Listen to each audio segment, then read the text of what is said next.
سلام، من ایمان شیرالی هستم. 27 سالمه، متولد 1361 هستم. من فرزند یک اعدامی ام. یک زندانی سیاسی که سال 61 در شهر آمل و همراه 22 نفر دیگه فقط به جرم اینکه مخالف جمهوری اسلامی بود در ملأ عام تیرباران شد. خیلی وقتی اسم دهه 60 میاد یاد خمینی و اوایل دوره کشتارهای مخالفین نظام میفتن. شاید تعداد معدودی هم باشن که دلشون میخواد برگردیم به همون موقع ها. چه دوران خوبی بود فکر میکنم. من هیچ وقت نرفتم فریاد بزنم رأی منو پس بده. میدونین چرا؟ چون همیشه فکر کردم اگر قرار من فریادی بزنم، فریاد من باید این باشه که پدرم رو بهم پس بدین، کودکیم رو بهم پس بدین، نوجوانیم رو بهم پس بدین. اون موقع که من حرف زدن یاد گرفتم پدرم نبود. موقعی که به مهد کودک و مدرسه رفتم، موقعی که دیپلم گرفتم، موقعی که اولین بار عاشق شدم، پدرم نبود. نتونستم هیچ وقت باهاش درد دل بکنم، نتونستم باهاش فوتبال بازی بکنم. اینا چیزاییه که به نظر من نسل من میخواد پس بگیره. من رأی ندادم و نمیدم، چون که نمیخواستم کنار اون قسمتی که تو شناسنامه اسمم نوشته شده ایمان شیرالی فرزند ایرج، کنار اسم پدرم مهر نظامی خورده باشه که اونو توی روز سرد زمستونی توی بهمن ماه سال 61 اعدام کرد. چون اسم امثال پدر من هیچ وقت کنار اسم و مهر این حکومت نمیتونه با هم باشه. من یک کودک چند ماهه بودم که بخش اعظم خانوادم به جرم مخالفت با جمهوری اسلامی یکی پس از دیگری، اون هم با حمله به خونمون، دستگیر رو به زندان اوین برده شدن. اکثر اعضای خانواده من تو اون زمان از جمله پدرم، مادرم، عمم، پدر بزرگ و مادر بزرگ مادریم و خیلی های دیگه به جرم اینکه جمهوری اسلامی رو نمیخواستن دستگیر شدن. امیدوارم علم پزشکی و روانشناسی کودک یه روز اونقدر پیشرفت بکنه که بتونه احساسات و افکار یه بچه چند ماهه رو وقتی که به خونه‌شون میریزن و با وحشیگری اعضای خانواده رو با خودشون میبرن بررسی بکنه، تحلیل بکنه و بتونه منعکس بکنه. به هر حال من و خواهرم با دستگیر شدن پدر و مادرمون پیش پدر بزرگ و مادر بزرگ پدریم موندیم.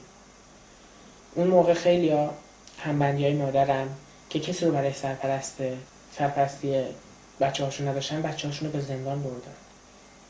حتی یک سری بچه هاشون اونجا به دنیا بردن. تصورشو بکنید ما الان توی ایران یک نسلی رو داریم، تعداد کثیری رو داریم که وقتی ازشون سال و محل تولدشون رو بپرسی میگن سال 60 یا سال 61 محل تولد امین.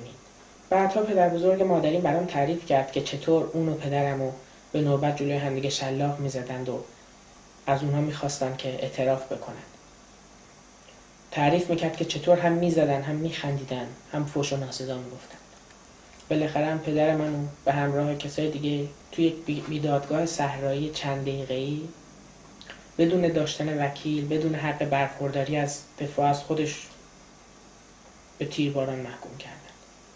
قاضی دادگاه آیت الله گیلانی و دادستانش اسدالله لاجوردی بود.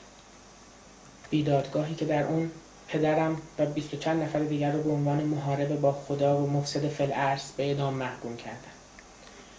بعدها شنیدم که تو اون دادگاه هر کدوم از متهمین که خواستن لب باز کنن و از خودشون دفاع بکنن مواجه شدن با شعارهای حزب اللهی حاضر در سالن که الله اکبر خمینی رهبر، مرگ بر منافق، مرگ بر محارب. حکم اعدام پدرم در حضور خانواده‌اش قرائت شد. به این ترتیب در روز 5 بهمن ماه سال 1361 در حالی که من 9 ماهه بودم، پدرم رو به همراه 22 تن از یارانش که اونها همه مخالفین حکومت بودن در شهر آمل در ملأ عام تیرباران کردن و پیکرش رو هم در همون محل، جایی که شبیه خاوران تهران بود، مثل بیشه و جنگلزار بود، به اسم امامزاده قاسم دفن کردن. اون موقع به خانواده اعدامی ها حتی اجازه برگزاری مراسم هم داده نمیشد. مادر بزرگ پدریم تعریف میکرد که چطور اون اوایل که میخواست بر سر مزار پدرم، حزب‌اللهی‌ها و لباس شخصی‌های حکومت چجوری از همون جنگلا ترکه میکندند و اونو همراهاشو به باد کتک میگرفتن. البته مادر بزرگم میرفت، همیشه میرفت. تا موقعی که زنده بود ماهی یک بار یا شاید چند بار از تهران میرفت آمل، ما رو هم به خودش میبرد. بالاخره سال 80 خودش درگذشت با داغی که به دلش گذاشته شده بود و به خواست خودش توی همون قبرستون بینامونشون و به خواست خودش توی همون قبرستان بینامونشون دفن شد. 27 ساله که پدر برای من تنها اسم یک اعدامیه. 27 ساله که من و خانواده من کسی رو از دست دادیم که نه تو تصادف اتومبیل توی جاده‌های خطرناک ایران یا در اثر ابتلا به سرطان از دست داده باشیم، بلکه در اثر گلوله این حکومت و در عرض چند ثانیه و فقط به جرم مخالفتش با این رژیم از دست دادیمش. در فرهنگ فارسی بی پدر فحش محسوب میشه. 27 ساله که من خاطراتم رو با این واژه مرور میکنم. 27 ساله که شاهد زخم عمیق از دست دادن همسر تو چهره مادرم هستم. الان در جواب سوالی که وقتی بچه بودم ازم میپرسیدن ایمان بزرگ شدی میخوای چه کاره بشی، میدونم چه جوابی باید بدم. میگم در وهله اول یک فعال جنبش ضد اعدام، یک فعال جنبش ضد شکنجه، یک آزادیخواه، یک فعال جنبش ضد تجاوز، یک کسی که مثل همه بچه‌های زندانی‌های سیاسی و اعدامی میخواد عاملین این جنایت‌هایی که اتفاق افتاده به میز محاکمه کشیده بشن. جنبشی که امروز در ایران به راه افتاده، جنبش جوانای نسل من و بعد از منه که از خشونت این 30 سال بیزاره.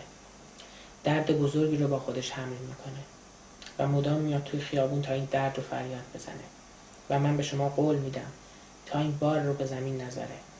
نه با تجاوز، نه با شکنجه، نه با سرکوب و گاز اشک‌آور و گاز فلفل دیگه سراغ کارش نمیره و سکوت نمیکنه.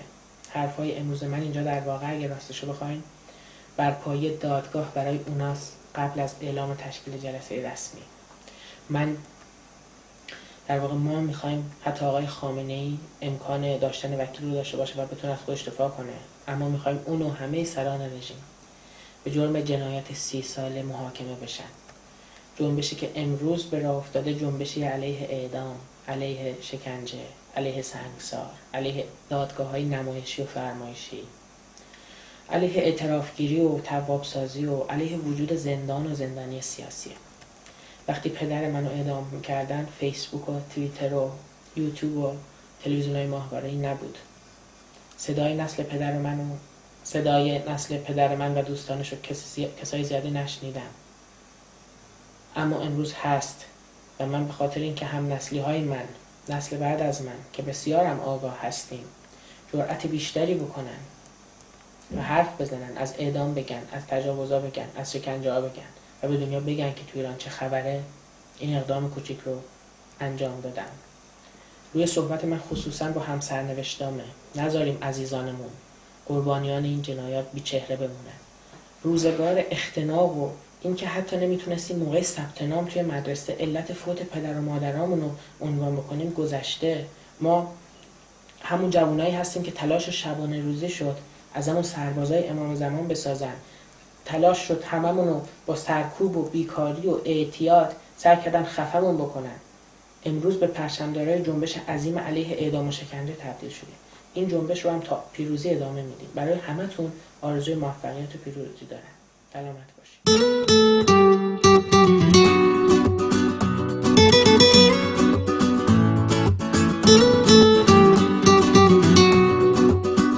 خبر اومد زمستون داره میره، سکوت از شهر تیره پر میگیره.